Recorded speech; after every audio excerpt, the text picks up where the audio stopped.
오늘 우리가 나누는 말씀은 요한일서 5장 5절 말씀입니다. 요한일서 5장 5절 말씀 다 같이 봉독하시겠습니다. 예수께서 하나님의 아들이심을 믿는 자가 아니면 세상을 이기는 자가 누구냐? 오늘 말씀은 예수를 품은 마음이라는 제목으로 오늘 나누고자 합니다. 오늘 이 말씀은 아주 우리에게 도전적인 그리고 우리에게 힘을 주는 말씀입니다. 우리가 세상을 이길 수 있는 힘을 내가 가지고 있는가 생각해 보면 나는 너무나 연약합니다. 너무나 부족합니다. 세상을 이기는커녕 내 자신도 이기기 어렵고 내 지금 대결하는 사람들, 나와 같이 있는 사람들도 내가 다스릴 수가 없습니다. 우리는 너무나 연약합니다. 치열한 경쟁 속에서 냉정하고 잔인하기까지 한 세상 속에서 우리는 살아가면서 너무나 힘겹습니다. 그래서 그것을 어떻게 해결하십니까? 주변에 계신 분들과 이야기하고 대화하면서 그 어떤 대책을 마련하고 그렇게 해 나갑니다. 그런데 사실 우리가 대화하는 많은 대상 중에서 정말 많이 얘기하는 대상은 누구일까요? 내 자신입니다. 내 자신과 제일 많이 이야기를 합니다. 끊임없이 내 자신과 이야기하는 그 대화에 자기 대화의 두 종류가 있는데요. 하나의 종류는 이겁니다. 너는 잘할 수 있어. 조금만 힘내봐. 이거 어려운 일이지만 이것 또한 지나갈 거야. 조금만 기다려봐. 견뎌보자. 이제까지 잘해왔고 얼마든지 너는 이것을 이길 수 있어. 이렇게 다짐합니다. 그리고 그냥 맞닥뜨려보자. 이런 식으로 다짐합니다. 그렇게 헤쳐나가기도 하지만 또 한편으로는 자기 자신에 대한 비난의 대화도 합니다. 나는 왜 이런 모양일까? 왜 이거밖에 안 될까? 나는 도대체 뭘 할 수 있을까? 이래가지고 어떻게 저 사람들을 이길 수 있고 나는 어떻게 감당해 나갈 수 있을까? 내 자신이 이제까지 성공해 본 것이 있는가? 내가 그렇게 힘이 강한 것도 아니고 나는 아무것도 가진 것이 없는데 어떡하지? 이런 자기 자신에 대한 반추를 합니다. 그러면 우리는 우울증이 생기죠. 이게 바로 우리의 모습입니다. 그런 우리에게 주님께서 말씀하시는 거죠. 세상을 이길 수 있는 힘이 세상을 이긴다는 게 어떻게 하는 것이냐? 바로 예수께서 하나님의 아들이심을 믿고 믿음으로 나아가는 자가 아니냐? 그렇게 오늘 우리에게 말씀하시는 겁니다. 자기 대화 속에서 우리는 자기 비난이 나올 수밖에 없고 그럴 때마다 우울증에 빠지고 또는 자기 자신이 전혀 변화없는 현실에서 고통받고 또 삶의 의미를 찾지 못하기도 하는데요. 지난주에 제가 읽었던 소설이 있습니다. 베로니카 죽기로 결심하다라는 책입니다. 파울로 코엘료 연금술사라고 아주 베스트셀러 책을 쓰신 분인데요. 이 책을 읽어보니 여기에 24살 먹은 베로니카라는 여인이 나옵니다. 이 베로니카는 모든 걸 얻었습니다. 자기가 살아가는 데 있어서 어떤 부족함이 없어요. 그냥 이대로 살면 됩니다. 이대로 살면 된다고 하는 그 순간이 됐을 때 너무나 갑자기 의미 없는 허무감이 밀려옵니다. 나는 도대체 이게 왜 사는가 싶은 거죠. 도대체 이대로 살아간들 무엇을 기대할 수 있는가? 아무것도 기대할 수 없다. 내 삶이 지금 이대로 간다 해도 이것이 내가 살아가는 데 무리가 없는데 이렇게 산들 무슨 의미가 있는가? 그래서 어느 날 죽음을 결심합니다. 그래서 수면제를 과다 복용해요. 그런데 깨어보니까 빌레트라는 정신병원입니다. 그래서 정신병원에 깨어보니까 다 안 죽은 거예요. 그래서 좌절합니다. 내가 죽었어야 되는데 왜 이렇게 안 죽었을까? 그래서 정신병원에서 막 이제 자기의 어떤 그 불만을 마구 표출합니다. 그런데 이고르 박사라는 분이 오셔서 이 사람의 질병이 엄청나게 심한 걸 아시고 몇 주 안에 죽습니다. 라고 진단 내립니다. 그래가지고 이 자기의 죽음이 확실해진 거예요. 그러니까 살고자 하는 욕망이 생깁니다. 그래서 삶을 찾아서 열정과 사랑을 찾아서 발버둥치기 시작하면서 헤쳐나오는 그런 과정입니다. 즉 자기 비난에서 긍정으로 바뀌는 그 과정을 다룬 거죠. 자, 이 소설을 읽으면서 저는 그런 생각을 했습니다. 내 지금 상황에서 또 우리 성도님들의 상황에서 그런 긍정의 힘을 다시 갖는다 한들 그것이 얼마만큼 도움이 될 수 있을까? 내가 살아갈 날보다 산 날이 더 많고 그래서 앞으로 내가 이제까지 놓쳐버린 기회들이 너무나 많은데 내가 이걸 열심히 지금 새롭게 산다고 해서 얼마나 많은 꿈을 이룰 수 있고 얼마나 많은 성공을 이룰 수 있을까? 그것에 대해서 좀 회의가 생기더라고요. 그래서 우리 성도님들도 제가 이런 얘기를 하면 내가 이제까지 한 게 이거밖에 안 되는데 어떻게 내 인생을 다시 새로운 어떤 모습으로 바꿔나갈 수 있습니까? 그냥 내 이 있는 모습에서 그냥 살아가는 게 나을 것 같습니다. 이런 생각을 하는 분들도 있을 것 같아요. 그만큼 우리는 이미 상처가 깊습니다. 내상이 아주 깊습니다. 여러분이 지금 이제 새로운 희망을 가지고 뭔가를 한다고 한번 생각해 보세요. 이것이 과거에 우리가 정말 그런 기회가 있었을 때 그 시간을 지난 이 시점에서 얼마만큼 성취할 수 있습니까? 마음에 채워지지 않는 빈 공간이 있습니다. 마음에 채워지지 않는 그 빈 공간을 채울 방법도 없습니다. 그냥 안고 살아가는 겁니다. 마음의 깊은 상처의 빈 항아리를 안고 살아가는 겁니다. 허전함을 가지고 살아가는 거죠. 우리는 그런 갈급함이 있습니다. 그 마음에 예수를 품어야 된다. 이것이 바로 오늘 제가 전하고자 하는 말씀입니다. 그러기 위해서 오늘 요한복음 4장에 나오는 사마리아 여인을 오늘 묵상하고자 합니다. 4장 5절에 보면 사마리아에 있는 수가라는 동네에 이르시니 거기 또 야곱의 우물이 있더라. 사마리아 여자 한 사람이 물을 기르러 왔음에 예수께서 물을 좀 달라 하시니 때가 6시쯤 되었더라. 오늘 말씀은 좀 다른 시각에서 다른 각도의 다른 관점에서 전하고자 합니다. 저는 이제까지 예수 그리스도의 관점에서 이 사마리아 여인을 전했습니다. 그런데 오늘은 사마리아 여인의 관점에서 지금 사마리아 여인의 심정에서 시작해 볼까 합니다. 사마리아 여인은 지금 허물이 많은 여인입니다. 6번째 남자랑 살고 있습니다. 고대 사회에서 6번째 남자랑 산다는 것은 아주 허물이 많은 그런 여인이라고 할 수 있습니다. 처음부터 그렇게 지금같이 망가진 건 아니죠. 처음에 꽃다운 나이 때는 온 마음으로 사랑했던 남자가 있습니다. 아주 멋있고 자기가 정말 사랑하고 싶어 했던 그런 남자가 있었습니다. 행복한 결혼 생활이 시작될 것 같았었는데 이 남자가 손찌검을 하기 시작합니다. 그래서 폭행을 당하면서도 내가 원하는 남자랑 살고 있으니까 견디다 보면 이 사람도 바뀌겠지. 그런 생각으로 살아갑니다. 그런데 계속해서 그런 폭행이 이어지다가 어느 날 몇 년쯤 잘 지내다가 사라져버리고 떠나버리고 맙니다. 흠씬 두들겨 패고 그리고 사라져버립니다. 그 이후로 나타나지 않습니다. 홀로 남겨진 이 여인.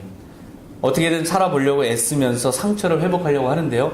몇 년이 지나도 나타나지 않는 남자를 기다리다가 어느 날 다정하게 다가오는 한 남자를 만납니다.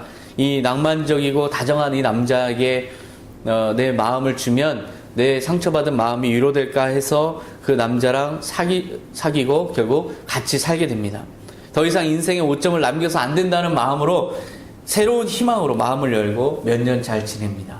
그런데 이 남자는 다른 여자를 만나서 떠나버립니다. 그렇게 2번 이혼하고 나니까 인생이 허무해집니다. 더 이상 뭔가를 기대한다는 게 아무런 의미가 없는 것처럼 느껴집니다. 더 이상 결혼을 공식적으로 밝힐 수도 없고 또 누구와 산다 해도 밝힐 수도 없고 그냥 자포자기하는 심정입니다. 막 술도 먹고 막 욕도 하고 그렇게 방황합니다. 그러다가 어떤 한 남자가 최소한의 기대를 가지고 만났는데요. 어떤 한 남자가 다가와서 그 남자랑 3번째로 살게 됩니다. 그런데 너무나 허무하게 빨리 그 남자는 떠나버리고 말았어요. 곧이어서 막무가내로 같이 살고자 다가오는 남자가 있습니다. 너무나 저돌적으로 너무나 강하게 다가오기 때문에 그냥 살게 됐습니다. 그런데 1년쯤 지났을까 혁명의 바람이 불면서 이 로마에 맞서는 혁명의 바람이 불면서 이 남자도 혁명단에 가입하고 떠나버립니다. 지금은 죽었는지 살았는지 전혀 알 수 없어요. 오며 가며 처지가 같아서 그냥 붙어 살던 5번째 남자가 있었는데요. 행실이 너무 안 좋아서 불량해서 내쫓아버렸습니다. 지금 사는 남자는 옆집에 살던 남자입니다. 이 남자가 자기 부인이 죽고 나서 자기도 혼자라고 자꾸 치근덕거립니다. 그래서 그냥 못 이기는 척 합쳐서 살고 있습니다. 바로 이 여인의 인생입니다. 여인의 인생이 이렇게 흘러왔어요. 여성으로서 아무런 것을 기대할 수 없는 그런 아무것도 기대를 받을 수도 없는 그냥 끝나버린 인생입니다. 이 여인이 무엇을 더 할 수 있을까요? 인생의 중요한 것들을 다 놓쳐버렸습니다. 이 여인이 원했던 것은 한때 자기가 원했던 것은 자기를 정말 사랑해주는 남자랑 사는 것. 그렇게 그냥 그런 삶을 꿈꾸던 그냥 꿈 많은 소녀였습니다. 인생에 크게 기대한 것도 없어요. 그냥 평범하게 다른 여인들처럼 그냥 한 남자의 사랑받으면서 아이를 낳고 키우면서 그렇게 오순도순 사는 것만으로도 만족하는 그런 꿈을 가지고 있었던 여인인데요. 이 여인의 인생에 왜 이렇게 아픔이 다가왔을까요? 그냥 아무것도 기대하지 않고 그냥 큰 걸 기대하지 않았던 이 여인에게 이렇게 혹독한 인생이 닥쳐왔을까요? 우리도 마찬가지입니다. 우리가 여러분이 기대한 게 엄청나게 많았을지 모르지만 사실 대부분은 그냥 평범한 삶을 꿈꿨어요. 그런데 정말 평범해졌습니다. 너무나 평범해서 너무나 티 안 나는 인생을 살아가고 있습니다. 바로 이것이 우리의 마음의 빈 공간이죠. 더 이상 이 땅에 살아갈 희망도 없는 존재인 이 사마리아 여인을 한번 생각해 보세요. 늙어가고 있습니다. 주름은 깊어지고 있습니다. 모든 것 체념한 채 하루하루 그냥 죽지 못해 살아가고 있습니다. 그렇다고 마음까지 죽은 건 아니에요. 마음까지 다 내려놓은 건 아닙니다. 그래도 마지막 한번 내가 뭔가 행복하게 살 수 있는 기회는 남아있으리라는 희망을 가지고 열심히 그래도 희망을 품고 있지만 현실은 너무나 말라버렸습니다. 마른 우물처럼 휑하게 자기 마음은 텅 빈 채로 남아있습니다. 어느 때는 진탕 먹어서 자기 허기진 이 영혼을 채우려고 해보고, 어느 때는 자포자기하는 심정으로 소리도 지르고 사람들에게 욕도 해보고 싸우기도 하고 갈급을 채우려고 했지만 갈급은 채워지지 않아요. 동네 남자들은 비웃고 여자들은 흉을 보고 더 이상 신경 쓰고 싶지도 않고 마주치고도 싶지 않은 그런 마음으로 살아가고 있습니다. 그런데 고대 사회에서는 이 여인이 물을 길어 와야 됩니다. 그래서 정오쯤 지나서 터벅터벅 물 길러 우물로 왔습니다. 그런데 그 우물가에 어떤 훤칠하지만 꾀지재한 유대 남자가 앉아 있습니다. 그 남자가 말을 건 겁니다. 물을 좀 달라. 그런데 이 유대 남자는 상종해서는 안 되는 룰이 있습니다. 사마리아 사람들은 유대인들을 상종하지 않습니다. 마찬가지로 유대인들도 사마리아인들을 상종하지 않습니다. 역사적으로 보면 사마리아는 인종혼합이 된 곳이에요. 아수르가 남성들을 다 데려갔습니다. 그리고 그 시리아 지역에, 아수르 지역에 다른 이방 남성들을 다 여기로 데려왔습니다. 그래서 자연스럽게 인종혼합이 된 거예요. 그러니까 유대인들의 관점에서 보면 순수한 혈통이 아니죠. 그러니까 사람 취급을 안 하는 그런 관계에 있습니다. 그러니까 여인의 입장에서 유대인이 말을 걸어서 물을 달라고 했을 때 퉁명스러울 수밖에 없는 거죠. 그래서 요한복음 4장 9절에 사마리아 여자가 이르되 당신은 유대인으로서 어찌하여 나에게 물을 달라 하나이까 하니, 예수께서 대답하여 이르시되 내가 만일 하나님의 선물과 또 내게 물 좀 달라 하는 이가 누구인 줄 알았더라면 내가 그에게 구하였을 것이요 그가 생수를 내게 주었으리라. 지금 사마리아 여인은 속으로 좀 의아합니다. 이 물을 달라고 하길래 어떻게 유대인 남자가 물을 달라고 합니까? 라고 했더니 그 말을 아주 심각하게 그 말에 대해서 심각한 대답이 옵니다. 생수를 줬을 것이다. 물을 달라 하는 이가 누구인 줄 알았더라면, 이런 이야기를 합니다. 그러니까 우리가 요즘에 하는 말, 유머를 다큐로 봤네 뭐 이런 말입니다. 굉장히 안 맞는 말을 하고 있어요. 유대인이 왜 말 거냐고 했더니 하나님의 선물을 들먹이면서 자기가 누구인지 알면 생수를 구했을 것이고 또 자기가 주었을 것이다, 이런 말을 합니다. 처음 들어보는 말이에요. 도대체 무슨 상황일까? 사마리아 여인은 혼란스럽습니다. 그때 유대 남자가 해명합니다. 요한복음 4장 13절에 예수께서 이르시되 이 물을 마시는 사람은 누구든지 다시 목마를 것이다. 그러나 내가 줄 물은 그 사람 안에서 샘물처럼 솟아올라 영원한 생명에 이르게 할 것이다. 지금 이것은 헬라어 원문 성경 번역본입니다. 그러니까 정확한 말씀이에요.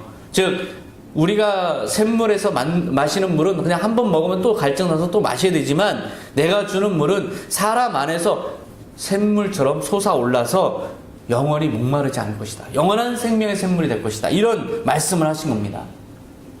상상하지 못했던 말이죠. 여인은 이 말에 대해서 굉장히 당황스럽습니다. 갑자기 너무나 거창한 약속이 주어졌습니다. 영원한 생명의 샘물을 주겠다. 느닷없이 영원한 생명을 말하는 이 상종 못할 유대인 남자가 지금 내 앞에 있는 거예요. 너무나 당황스럽습니다. 유대인 남자를 만난 것도 당황스럽고 그 남자가 영원한 생명의 샘물을 주겠다는데 어떻게 해야 될지로 당황스럽고, 이 여인은 이 남자가 겉으로 보기에는 대수롭지 않은 그냥 사람으로 보이기 때문에 그냥 별뜻 없이 반응합니다.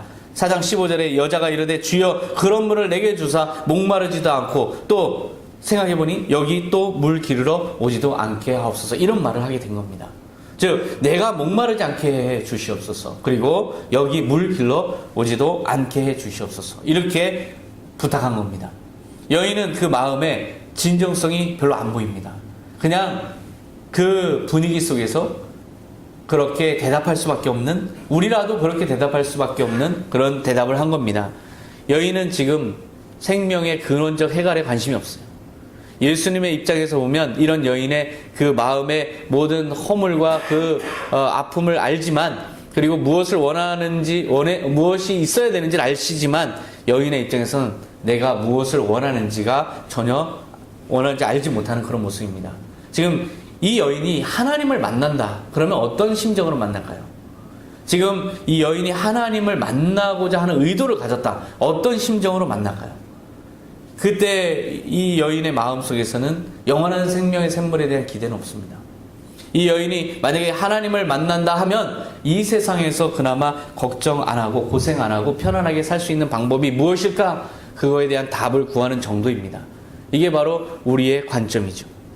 여러분, 예수 그리스도를 왜 부르짖습니까? 예수님께 왜 기도합니까? 그것은 이 세상에서의 관심 때문입니다.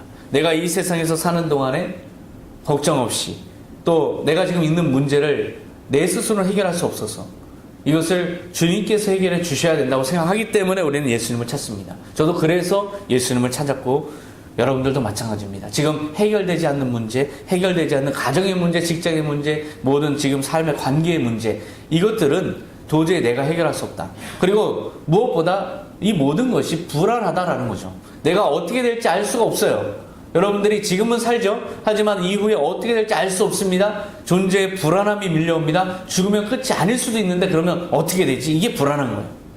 그러니까 우리는 불안과 우리의 염려로 인해서 예수님을 찾습니다. 이것이 바로 우리의 본능이죠. 지금 이 여인도 마찬가지예요. 예수님에게 구하는 것은 바로 그 정도의 요구사항입니다. 다시 물 길러 여기까지 오지 않게 해주시옵소서. 이것이 바로 여인의 마음이에요. 어떤 영화에 보니까 신이시여 있다면 제발 간구하오니 내 삶에 방해하지 마시옵소서. 이렇게 기도하는 장면을 봤어요. 하나님이 계시다면 내가 원하는 걸 들어주는 거 구하지도 않습니다. 내가 열심히 하는데 열심히 한 것의 대가를 내가 거두는 걸 방해나 하지 마시옵소서. 이렇게 기도하는 걸 봤어요. 더 솔직하게 얘기하면 사마리아 여인처럼 그냥 믿져야 본전이니까 라고 생각할 수도 있습니다. 여러분의 마음속에 예수 그리스도를 믿는 것은, 이 땅에서 예수 그리스도를 믿는 것은 나쁠 건 없잖아 라는 거죠. 믿져야 본전이니까. 그런데 그런 생각들을 이어가는 그 우리 자신, 그리고 사마리아 여인의 마음속에 이런 질문이 떠오릅니다. 그렇다면 그 하나님은 어디 있지? 그렇다면 지금 이 사람은 어떻게 나의 마음속에서 영원히 쇠선하는 샘물을 준다는 것이지? 어떻게? 바로 그 질문이 떠오릅니다. 그런 질문이 떠오를 때 느닷없이 예수님께서 이 유대인 남자로 보이는 사마리아 여인에 그렇게 보이죠. 질문합니다. 그리고 요구합니다. 요한복음 4장 16절에 예수께서 이르실 때 가서 내 남편을 불러 여기로 오라. 이렇게 느닷없이 소재가 바뀝니다. 이야기의 화제가 완전히 생수에서 남편으로 바뀝니다. 지금 이 사람이 어떻게 나에게 영원한 생명의 샘물을 준다는 것이지? 과연 하나님은 어디 있지? 라는 근본적인 질문으로 넘어갔을 때 바로 이 질문이, 남편을 데려오라는 요구가 예수님의 입에서 나온 거죠. 사마리아 여인은 생각합니다. 이게 왜 이건 뭐지? 갑자기? 이런 의문이 듭니다. 영생하는 생명수를 주겠다는 사람이 갑자기 왜 남편 얘기를 꺼내지? 오만 가지 생각이 듭니다. 남편이라 하면 이 여인은 머리가 하얘지는 사람이에요. 남편이라 하면 아주 심장이 두근거립니다. 그리고 그동안 만났던 사람들만 생각하면 화가 납니다. 그리고 지금도 내 자신이 화가 나는 그리고 떳떳하지 않은 이 여인의 입장에서는 지금 살고 있는 남편도 남편이라 할 수가 없어요. 지금 살고 있는 사람은 그냥 동거인입니다.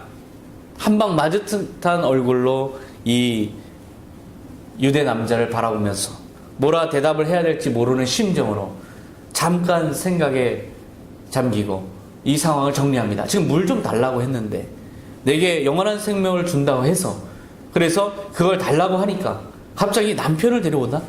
남편을 데려와라? 치명적 약점을 이 사람이 건드렸습니다. 이 사람 뭐지? 라는 생각이 듭니다. 도대체 내 상황을 알고 있어서 지금 이렇게 얘기를 하는가? 아니면 모르고 그냥 던진 말인가? 헷갈립니다. 일단 내가 뭔가 구린티를 내면 안 된다. 여인은 당황스러운 만큼이나 정색을 하고 이야기를 합니다. 4장 17절에 보면 여자가 대답하여 이르되 나는 남편이 없나이다. 딱 잡아댑니다. 나는 남편이 없나이다. 즉 자기가 알 게 뭐야 라는 거죠. 자기가 가서 볼 것도 아니고 남자가 있는지 또 사는지 가서 확인할 것도 아니고 당신이 뭐가 되기라도 해? 라는 그런 심정으로 딱 잡아댑니다. 당신이 뭐 내가 살아온 모든 것을 아는 그런 하나님이라도 되는 거야 뭐야. 여인은 마음을 독하게 먹고 지금 남자에게 이야기를 한 겁니다. 말이 그렇지 사실 하나님이 어디 있냐고.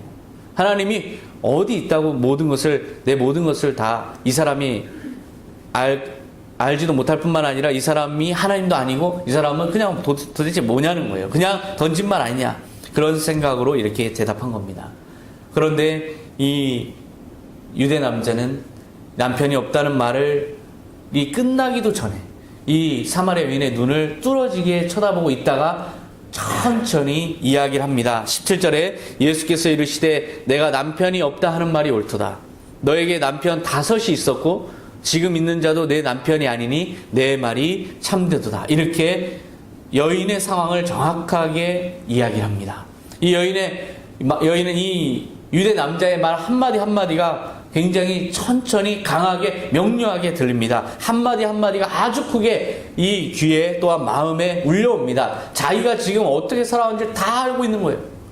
5 남자를 정확하게 맞췄습니다.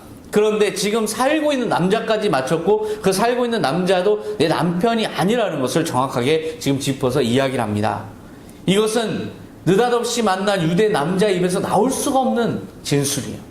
갑자기 세상에 오직 이 남자와 나만 있는 것처럼 느껴집니다. 자기가 그토록 잊으려고 꽁꽁 숨겨놨던 기억들이 눈앞에서 다 현실로 재현되는 그런 경험을 합니다. 자기 앞에, 눈앞에 그 한 사람 한 사람이 마치 눈앞에 지금 걸어 나와서 자기 앞에 서는 것처럼 5 남자가 자기 눈앞에 그대로 펼쳐집니다. 마치 자기가 그 5 남자 앞에 서 있는 것처럼 자기 옷이 하나하나 벗겨지는 그 당황스러운 느낌을 지울 수가 없습니다. 자기의 모든 부끄러움이 다 드러나고 있습니다. 그리고 마지막 남자가 그 옆에 서는 그 순간 마음이 무너져 내립니다. 나는 이런 존재였구나. 나는 지금 이런 존재였구나를 경험한 거죠. 제가 회개할 때 바로 그런 경험을 했습니다. 회개하는데요.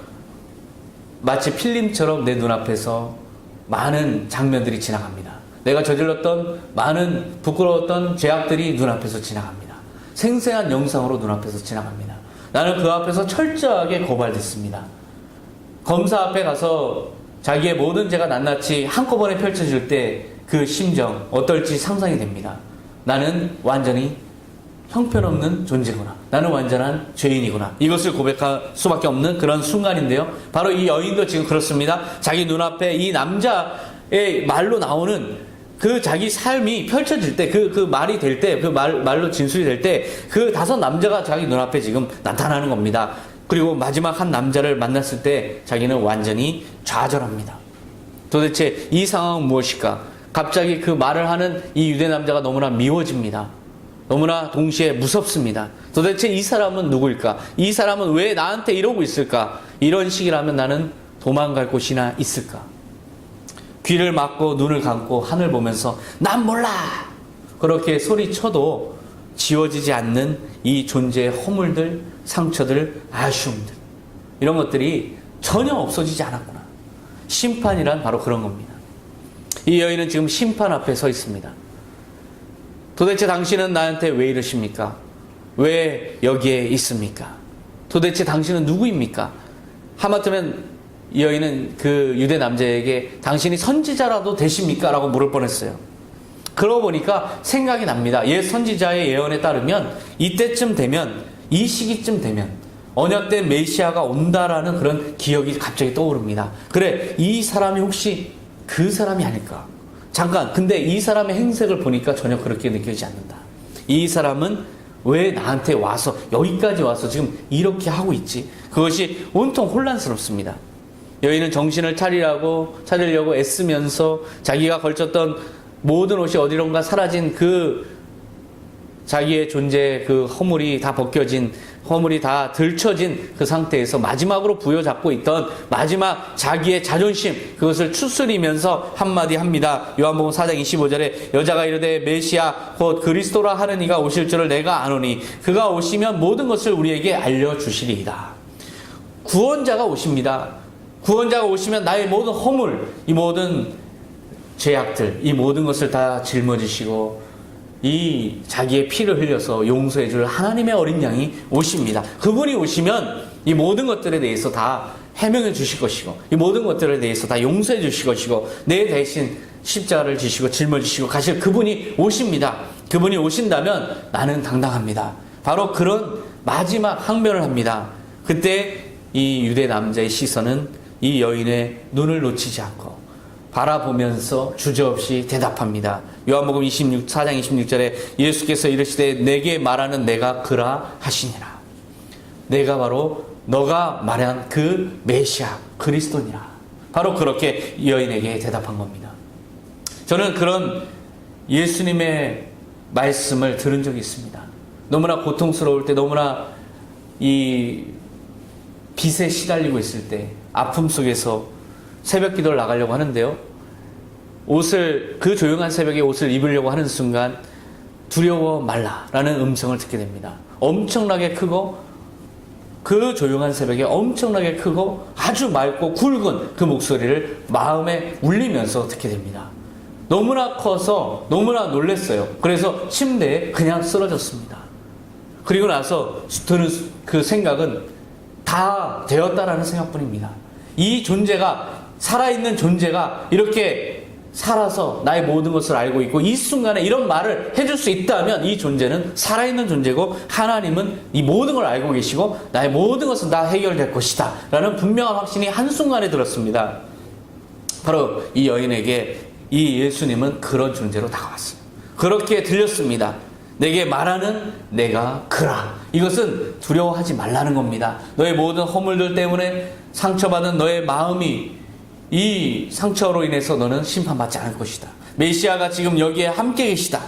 구원의 주가 함께 계시다. 그러니까 이 모든 것에 대해서 너는 용서받을 것이다 라는 완전한 용서의 위로가 밀려옵니다. 이 여인의 마음이 위로로 가득 찹니다. 메시아가 나를 알아주시는구나. 나의 삶을 모든 걸 다 아시는구나. 그래서 억울하고 외롭고 서럽던 마음이 용서받은 기쁨으로 가득합니다. 메시아가 나의 모든 삶을 생각하고 있고 알아주시고 나와 함께 계시구나. 그 순간 한없는 만족이 밀려옵니다. 안심이 밀려옵니다. 안심으로 그 텅 빈 마음이 채워집니다. 바로 이러한 예수 그리스도를 만나게 됐고 이 예수 그리스도를 만남으로써 그 마음이 예수 그리스도로 채워졌어요. 이것이 바로 요한복음 4장 14절의 말씀입니다. 내가 주는 물을 마시는 자는 영원히 목마르지 아니하리니 내가 주는 물은 그 속에서 영생하도록 솟아나는 샘물이 되리라. 이것이 저를 이끌어왔습니다. 너무나 그 이후에 고난이 계속됐는데요. 어떠한 아픈 순간에도 어떠한 어려움의 순간에도 그때마다 두려워 말라 하는 그 주님의 음성이 다시 들려옵니다. 그러면 새 힘이 솟아나요. 그래, 그 주님이 지금 나와 함께 계시지. 내가 막노동을 하면서 계단에서 엄청나게 무거운 그 장비들을 들고 계단을 통해서 올라가는데 도저히 힘이 안 납니다. 그래서 푹 쓰러졌어요. 제 자신이 너무나 슬펐습니다. 내가 이 어두운 계단에서 이토록 고난을 겪고 있는가? 왜 내가 이 고난을 당하고 있는가? 이것에 대해서 너무나 아플 때 주님의 음성이 들려옵니다. 두려워 말라. 네. 그렇죠. 주님이 함께 계시죠. 이 고난 당하고 계시죠. 그러면 나는 이것 능히 감당할 수 있습니다. 주님 힘 주시옵소서. 다시 그 음성이 들어 나오는 거예요. 이것이 바로 내 속에서 영생하도록 솟아난 샘물이 되리라. 바로 그 음성입니다. 여인은 바로 이 예수 그리스도를 만났을 때 예수님을 품게 됐어요. 그러니까 그 마음이 충만해집니다. 그 마음의 빈 공간이 다 채워집니다. 이제 사는 목적은 오직 하나입니다. 그냥 예수를 품은 마음으로 사는 것. 이거밖에 없습니다. 더 이상 뭔가 이루는 것도 뭔가를 내가 채우는 것도 더 이상 의미가 없습니다. 예수를 품은 마음 하나로 다 끝나는 겁니다. 존재의 불안을 해결시키는 영원한 생명의 예수를 모신 그 마음 하나로 이 여인은 엄청난 기쁨으로 동네를 향해서 뛰어갑니다. 요한복음 4장 28절에 여자가 물동이를 버려두고 동네로 들어가서 사람들에게 이르되 내가 행한 모든 일을 내게 말한 사람을 와서 보라. 이는 그리스도가 아니냐 하니 그들이 동네에서 나와 예수께로 오더라. 이 여인은 완전한 기쁨으로 달려갑니다. 자기가 그동안 쥐고 놓지 못했던 이 물동이를 내팽개치고 던져버리고 동네를 향해 달려갑니다. 자기를 비난하고 자기를 그렇게 비웃던 사람들을 향해서 달려가서 자기가 만난 예수 그리스도를 전합니다. 그런데 이 여인이 마치 그 6번째 남편과 살고 있는 여인이 아니라 이제 갓 참 신랑을 만난 여인의 모습으로 기쁨으로 달려갑니다. 이제 참 신랑을 만난 그 행복으로 여인은 외치는 거예요. 이 여인의 존재 불안은 다 해결됐습니다. 그 마음에는 예수님을 품었습니다. 그러니까 존재의 해결이 그 불안이 다 채워진 거죠. 다 해결됐습니다. 이 여인은 이제 영원히 솟아나는 샘물을 마시고 있습니다. 여인은 영원한 행복으로 마음이 채워졌습니다.